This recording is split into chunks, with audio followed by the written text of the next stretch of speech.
Hey everyone, welcome back. Dave in History for the Ages here. So I just saw the trailer to Gladiator 2, and I've already had people asking me questions. Did all these things happen that you see in the trailer, and who are these people? And so this is kind of a quick breakdown of the trailer in terms of what's fact, what's fiction, and this is only from like what a 90-second trailer.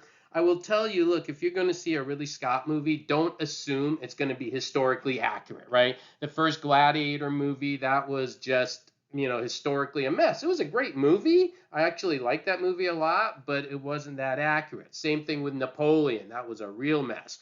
Somebody like Christopher Nolan, Oppenheimer, that's much more accurate. And I actually have reviews of all of those, and I'll leave the links here at the end so you can watch those as well if you're curious. But in terms of the trailer, one question people asked, they saw the scene with the Colosseum all flooded. Did that happen? And the answer is actually yes and no in regards to the movie. So we do know that the Colosseum was able to be flooded. I actually have a video I made a while back about the Colosseum. And the problem with the movie, of course, is when this is all set, and the movie is supposed to be set in the early 200s AD, by that point, they no longer use the Colosseum for flooding.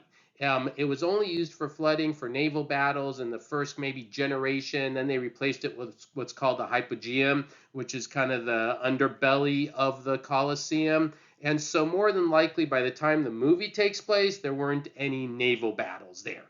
So he's going to exaggerate. He's going to take things from different parts of history and just kind of mush them together to make some movie.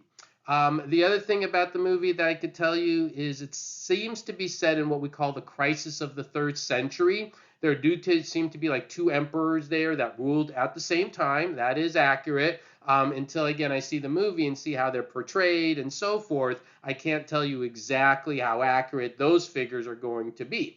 But there was a period of time with great chaos in Rome, and that's one of the things that we do know actually existed. We call this the crisis of the third century. At one point, there were like a couple dozen emperors in this 100-year period. And this is, compare that to the period before, which was the Golden Age, and they had like 5 emperors in a 100-year period. So you have that. So that's kind of where it's all set in that time period. There was another scene in the movie with like this rhino in the Gladiator games. There does seem to be evidence that they did use rhinoceroses in the Gladiator games. In terms of the other characters in it, obviously there's the character Macrinus by Denzel Washington played. So there is a Roman emperor later by that name. But in terms of how he's depicted in the movie, it seems like in the movie he's more of this arms dealer type character and not really the person he's going to be later on. So that's a little bit confusing. And of course, the character Marcus, played by Pedro Pascal, that's basically a made up character, right? Just like their original Gladiator character was actually a made up character. They're fictional people that are kind of loosely based on either a general or some gladiator figure, and then they just create a narrative story around it. But they're fictional characters. So that's what I can kind of glean from the first trailer of this.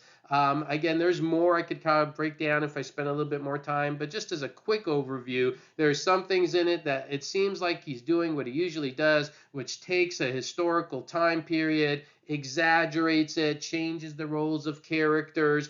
Could still be a very fun movie, time will tell. Gladiator was great. Like I said, Napoleon, not so much. If you want to see reviews, just check out my links here on the different movies I have reviews of, and you can kind of learn more about some of these other movies.